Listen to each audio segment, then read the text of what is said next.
فإذا جاءت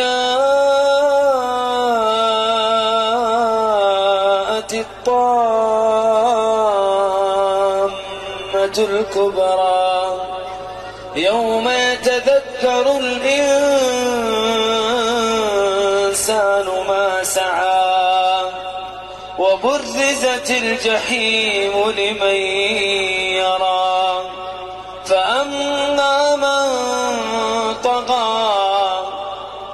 فأما من طغى وآثر الحياة الدنيا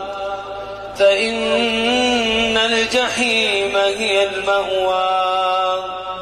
وأما من خاف مقام ربه ونهى النفس عن الهوى